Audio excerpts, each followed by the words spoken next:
WrestleMania 42 is here, so I figured I'd go through each match and give my predictions. Let me know down below what your predictions are for WrestleMania. Remember to leave a like and subscribe if you want to see more content.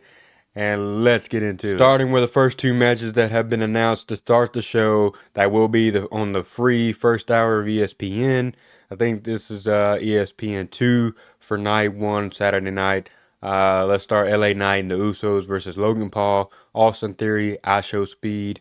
You know, when it comes to celebrity involvement, I think I Show Speed is a fine addition. He's athletic. You're putting him in a six-man. This is not a main event slot. This is where a celebrity should be. I'm fine with this match. I think LA Knight should be in the title picture.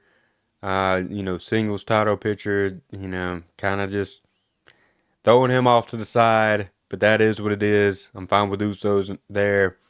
And Logan Paul and Austin Theory being the world champions, tag team champions.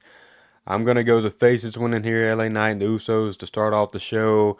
Started off hot.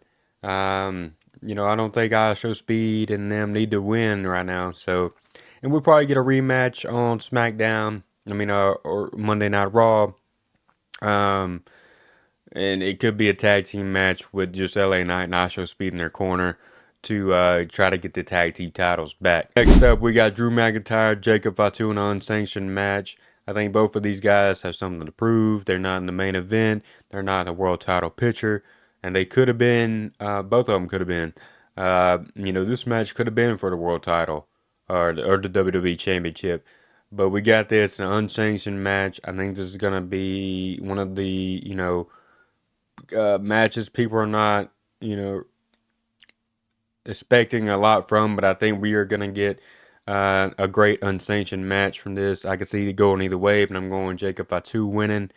And, let's put him in the title picture. Let's get him up there as soon as possible. Next up, we got AJ Lee defending her Intercontinental Championship against Becky Lynch. This is a rematch from Elimination Chamber where AJ Lee won. This feud has not been something I've liked. The promos have not been something I liked. I think this will be a fine match. But I'm going to go Becky Lynch winning here because I think Becky Lynch is going to show up on Raw every week and put some of these younger talent over. I'm not saying AJ Lee wouldn't, but I don't think AJ Lee is full-time right now. And maybe the next time we see AJ Lee, she might be on Backlash, but definitely SummerSlam. So I'm going to go Becky Lynch winning here. We need a heel to win. I got two faces winning the first two matches, so let's start with a heel winning Becky Lynch. Next match is the Irresistible Forces defending their women's tag team titles against Alexa Bliss, Charlotte Flair, Bayley and Lyra, and the Bellas. There's rumors that the Bellas, Nikki Bella's hurt. She will not be competing. And that Paige coming back to WWE will be taking her slot. But then on the Hall of Fame and WrestleCon, apparently Brie Bella said Nikki is going to be fighting. So we may see Nikki fight. Either way, if Nikki's in there, well, Paige is in there too. I think the Bella twins win this. I think they get their WrestleMania moment. I think they win the Women's Tag Team Championship for the first time. And I think it'll be a good moment. And that's. And let me know what you guys think about this match. And do you want to see Paige show up and take Nikki's spot if Nikki really is hurt? Then we got a match that came out of nowhere. Gunther and Seth Rollins. Apparently Brian Breaker was cleared to fight, but we're not getting the match yet. I'm not upset about this match. I love Gunther. I love Seth Rollins. I think they can, there are main events. Gunther, say what you will, he's kind of cornered right now as the career killer, ending John Cena's, AJ Styles, and Goldberg's career. So they didn't know really what to do with him. It was supposed to be Rey Mysterio, apparently. I didn't like that. I didn't want him to end Rey Mysterio's career. But yeah, we got this match out of nowhere. Last 3 weeks or so.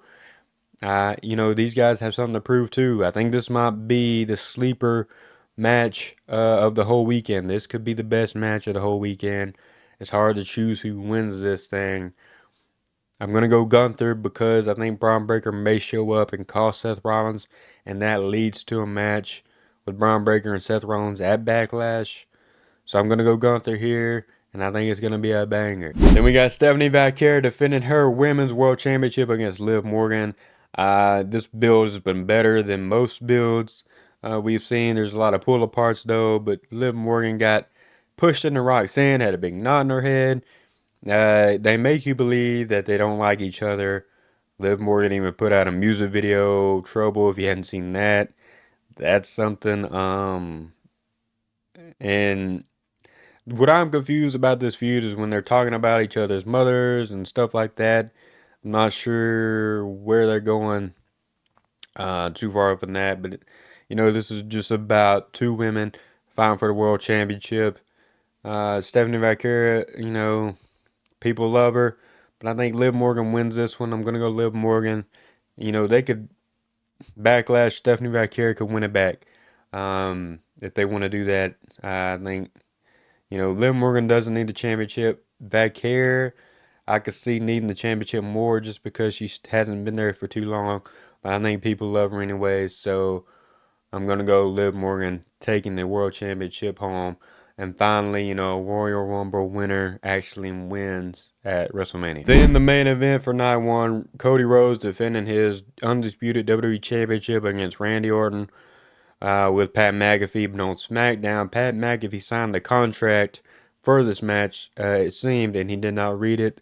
So I'm thinking he may get banned from ringside, which that'd be a good move because apparently TKO forced Pat McAfee to be in this. They wanted more celebrity involvement, more eyes on this thing, more tickets sold.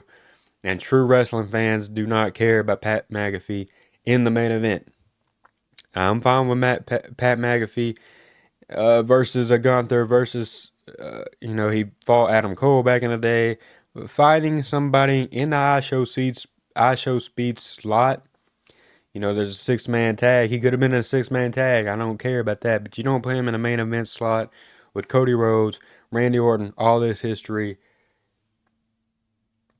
Is a whole nother thing. I think Randy Orton wins his 15th time. For the 15th time, his WWE Championship. I think he becomes, one step closer to beating a record. Everybody wants Randy to win, even though he's supposed to be the heel. I still like Cody Rhodes. I still think Cody Rhodes was a great champion. He had his moment. He finished the story, but now it's time for him to chase again and have some banger matches that don't have to be in the main event either. We need some more storylines, more feuds, and Cody Rhodes is great at storylines and feuds. So, yeah, I mean, we probably get a rematch or a tag team match with Jelly Roll at Backlash. That is what it is. But yeah, I think Randy Orton wins this, and this could be a story for the whole weekend because Pat McAfee has been teasing. You won't see the full story play out until Roman Reigns wins on night two. So it seems like maybe they're doing like corporation storyline with TKO, and maybe The Rock shows up. Maybe he didn't show up last year, but maybe we get some kind of corporation going on versus Triple H and the other system. So we'll see what happens. But yeah. So that's 9-1. Let me know you guys' predictions down below and what match you're looking forward to for night one. I think Gunther and Rollins could steal the whole thing. And maybe even that unsanctioned match. But yeah, remember to like, subscribe if you want to see more content like this. Check out my shorts. Check out my TikTok, AP Rambles. And I'll catch everybody on the next video.